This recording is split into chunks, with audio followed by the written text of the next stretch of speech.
Right now, you're suing the Biden administration for refusing to turn over proof and evidence that taxpayer dollars are not being used to buy crack pipes to promote safe drug use. I do not understand this crack pipe story. Last year, a Washington Free Beacon reporter visited 5 safe drug use sites across the East Coast and received a smoking kit containing a crack pipe at each location, AG. Can you explain to us how giving out crack pipes is supposed to be good for drug use and limiting it? Well, it's not just, it's crack pipes, but in these harm reduction kits, they will call them, there are other types of paraphernalia used to smoke and take illicit substances, instructions, anything that you would need. In fact, some of these harm reduction folks will say 1 crack pipe per person per day. It is really astounding. And this is just par for the course with this administration. They have these reckless, dangerous, deadly policies. We lose 130 people a day to drug overdose, and they're cramming them down the throats of the American people. And when you question them about it, when Biden announced the rollout of this program, he said it was to going towards their efforts on racial equity.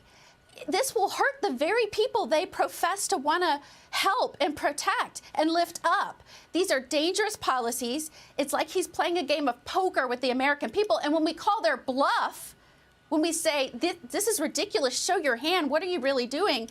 They try to explain it away by saying equity. I mean, if I had a nickel for every time we question one of their policies, including how they're handling the border, what they're doing with children, the horrific things they're doing to children, and they blame it on some equity or some other feel-good word when underlying it is really a dangerous, dangerous policy that is killing Americans. Yeah, well, this is all just extraordinary, especially since when you do question the administration about the wide open border, they say the border is secure.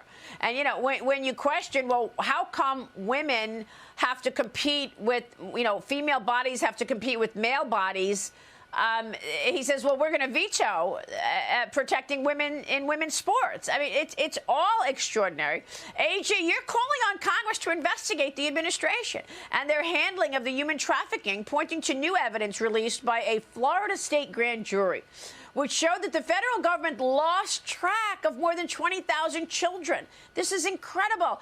Your letter to Congress, you write this: the grand jury had unaccompanied alien children testify that they were pimped out by their aunt, who in reality was somebody they did not know at all. So in other words, the drug cartels are grabbing kids, making believe that they're related to the kids, and they're pimping out these kids? So you're exactly right. The transnational criminal organizations are smuggling children into this country. The Biden administration is helping them do it. They're facilitating the last leg of this. And Governor DeSantis said, look, we know that children are exposed to harm, so we're going to take politics out of this. We're going to have a grand jury, folks that are pulled from Florida's population, politics not involved. Look at this. Look at the facts and what's happening. And Maria, I just want to read this one sentence. The grand jury found children were exposed to horrifying health conditions, constant criminal threat, labor and sex trafficking, robbery, rape, and other experiences not done justice by mere words.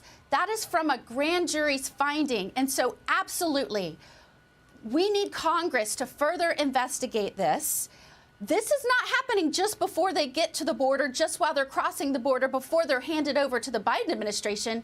This is what is happening after they are taken into custody by the Biden administration, and they facilitate the last leg of them being transported throughout the state and placed with people sometimes they don't even know. In one instance, an address was given for a strip club in Florida where these kids were to go. So this is unconscionable. As a mother, not just as Attorney General, as a mother, I demand that our government look into what this administration is doing to protect these kids. Yeah. I've seen a lot of this up close and personal as well when I went to the border several times. It's just extraordinary. AG, we're going to be watching this. And, all in the face of this, Joe Biden calls MAGA Republicans extreme. Wow. AG, thank you. Ashley Moody, we're going to be following your work. We appreciate your time this morning.